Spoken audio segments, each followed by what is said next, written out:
अस्सलामुअलैकुम। इस वीडियो में हम इलेक्ट्रिसिटी जनरेशन की बात करने वाले हैं, जो कि आजकल हमारा सबसे बड़ा मसला है।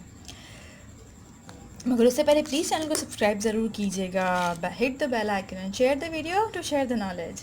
सो बात करते हैं मेन थिंग जो कि इलेक्ट्रिसिटी है उसके बारे में। आपके मेरे घर में सबसे इंपॉर्टेंट चीज़ है। अगर इलेक्ट्रिसिटी ना हो तो शायद हम बहुत सारे काम ज़िंदगी के उस तरह से ना कर पाएँ जो हम रेगुलर बेसिस पे कर रहे हैं।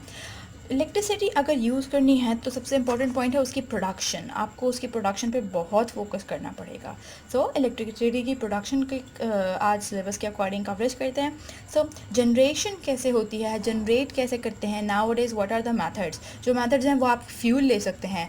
पेट्रोल, हम जनरेटर में इलेक्ट्रिसिटी प्रोड्यूस करते हैं पेट्रोल को यूज़ कर कर, कोल को यूज़ कर कर, ऑयल को यूज़ करके और कुछ गैसेस को भी यूज़ करके इलेक्ट्रिसिटी प्रोड्यूस की जाती है। अगर ये तो सारे वो मेथड्स हैं जो हमारे नेचुरल सोर्सेज जिनको हम यूटिलाइज़ करते हैं, बट उनका ओवरऑल स्टाइल क्या है जिसके अकॉर्डिंगली हम ये सारे फंक्शंस परफॉर्म करते हैं।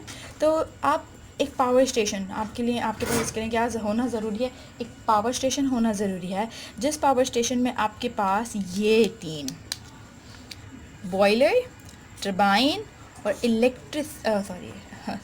जनरेटर, आपके पास तीन सिस्टम्स इसमें होने चाहिए। First system is boiler, next one is turbine और लास्ट वन आपके पास है जनरेटर, जिसमें आपकी ये प्रोडक्शन होगी सारे के सारे इलेक्ट्रिसिटी की। सो फर्स्ट टॉपिक जो है आपका वो है बॉयलर। अब बॉयलर का नाम से ही आ रहा है कि ये बॉयल हो रहा है। बॉयल हो रहा है का मतलब यहाँ पे आपके सब्सटेंस बॉयल हो रहे हैं। तो सबसे पहला जो नाम है इसमें हमारे पास है वो है फ्यूल बर्न। अब जब आपका फ्यूल बर्न होता है, फ्यूल क्या हो सकता है, आपका पेट्रोल हो सकता है, टरबाइन हो सकता है, आपका मट्टी का तेल हो सकता है, और जो भी हमारे पावर स्टेशन में यूज़ हो रहा है वो आपका फ्यूल है जो बर्न हो रहा है। अब इसकी बर्निंग, फ्यूल आपका एक केमिकल सब्सटेंस है, तो ये बहुत सादी सी बात है कि केमिकल सब्सटेंस यहाँ पे यूज़ हो रहा है ताकि हम इलेक्ट्रिसिटी प्रोड्यूस करें। तो हम यहाँ देखने वाले हैं केमिकल सब्सटेंस किस तरह से केमिकल एनर्जी कन्वर्ट करता है इलेक्ट्रिकल एनर्जी में। तो सबसे पहले केमिकल सब्सटेंस को बर्न करना ज़रूरी है। आपने उसकी फ्यूल की बर्निंग करी तो हम ऑफकोर्स ये हीट एनर्जी रिलीज़ हुई, और जो आपका वहाँ पे साथ में प्रेजेंट है वाटर, इस हीट एनर्जी को यूटिलाइज़ करके आपका वाटर बॉयल अप हो गया। अब फर्स्ट थिंग इज़ दैट जब ये फ्यूल आपका बर्न हुआ तो इससे प्रोडक्शन हमें किस चीज़ की हुई। एक तो हमारे पास हीट थी, फिर उसके पास कुछ हार्मफुल गैसेस हैं वो भी रिलीज़ होंगी, जैसे nitrogen dioxide, sulphur dioxide, carbon dioxide. इनकी अलग अलग तीनों की प्रॉपर्टीज़ हम आगे पढ़ने वाले हैं। तो हीट जनरेट होगी आपके पास, ये हीट हम यूटिलाइज़ करेंगे वाटर को बॉयल अप करने के लिए। जब आपने वाटर को बॉयल अप किया तो इस कंटिन्यूस और एक्सेसिव बॉइलिंग के थ्रू क्या होगा, ये वाटर स्टीम में कन्वर्ट हो जाएगा। अगर कुछ एनर्जीज़ की बात करें तो यहाँ जो CH और K है उसकी एब्रीवेशंस को फिल करते हुए चलें। फ्यूल बर्न होगा, ऑफकोर्स इस फ्यूल में आपके पास केमिकल एनर्जी है, वो जब आप बर्न करेंगे तो बर्निंग के बाद वो हीट एनर्जी में कन्वर्ट हो जाएगी। ये अमाउंट ऑफ हीट एनर्जी आपका वाटर एब्जॉर्ब करेगा, और जब वाटर मॉलिक्यूल्स में एनर्जी एब्जॉर्ब होती है तो ऑफकोर्स उनकी काइनेटिक एनर्जी इंक्रीज़ हो जाती है, यानी ये हीट एनर्जी कन्वर्ट हो जाएगी काइनेटिक एनर्जी में।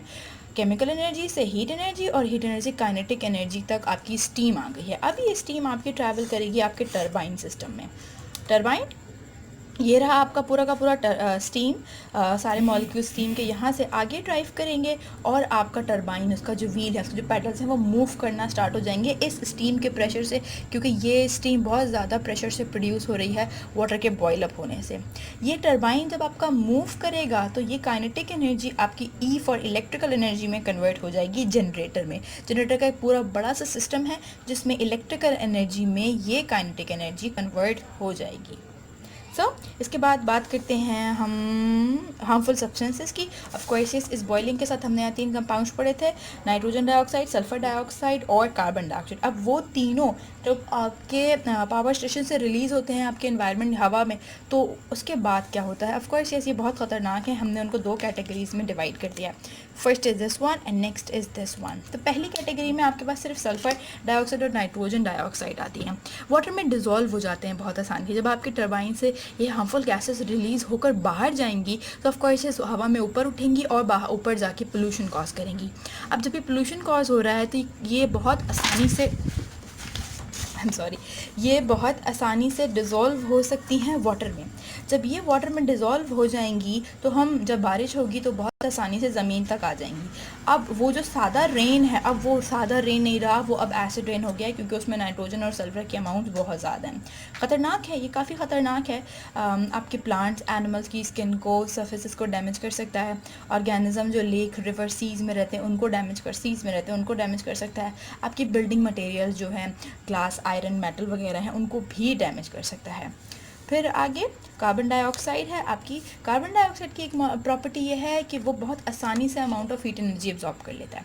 यानी जब अगर आप इस बात को सोचें कि नाइट टाइम में आपके पास सनलाइट नहीं होती तो टेम्परेचर मेंटेन कैसे रहता है, वो कौन है जो टेम्परेचर मेंटेन करता है? That's carbon dioxide. ये कार्बन डाइऑक्साइड है जो टेम्परेचर को रात में भी मेंटेन करती है, क्योंकि ये बहुत अच्छे से amount of energy, heat energy absorb कर लेती है। जब ये हीट एनर्जी एब्जॉर्ब कर लेती है तो अपने अंदर रखती है।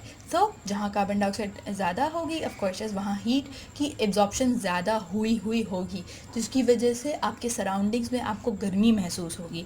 तो कार्बन डाइऑक्साइड बहुत आसानी से एब्जॉर्ब करती है अमाउंट ऑफ हीट एनर्जी। अब आपकी जो इन्वायरमेंट में हीट है, क्योंकि आपकी ओजोन में होल्स हैं, उनसे बहुत आसानी से यूवी रेडिएशंस आ रही हैं और amount of heat energy produce कर रही हैं आपके ग्लोब पे, आपकी ज़मीन पे, और यही एनर्जी बहुत फ्रीक्वेंटली एब्जॉर्ब कर रहा है आपका मॉलिक्यूल कार्बन डाइऑक्साइड। ये पूरा का पूरा प्रोसेस ग्रीन हाउस इफ़ेक्ट कहलाता है।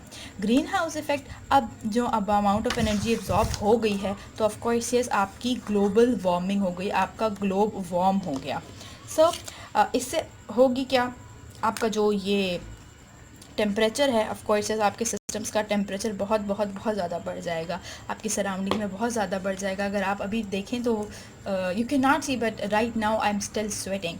तो टेम्परेचर क्योंकि बहुत ज़्यादा है यहाँ का, फिर टेम्परेचर ज़्यादा होने से होगा क्या, आपके ओवरऑल अर्थ का टेम्परेचर ज़्यादा हो जाएगा। ये जो अर्थ का टेम्परेचर ज़्यादा होगा, ये आपकी वाटर लेवल, क्योंकि गर्मी ज़्यादा है तो बर्फ़ बहुत आसानी से मेल्ट हो जाएगी, तो ये आपके वाटर लेवल को इंक्रीज़ कर देगा। जब आपका वाटर लेवल इंक्रीज़ हो जाएगा, आपके ग्लेशियर्स पिघल जाएंगे, वाटर लेवल इंक्रीज़ हो जाएगा तो लैंड सरफेस कम हो जाएगा। होप ये वीडियो आपको पसंद आई होगी। This is the end of the topic. इंशाल्लाह नेक्स्ट टाइम नेक्स्ट वीडियो के साथ।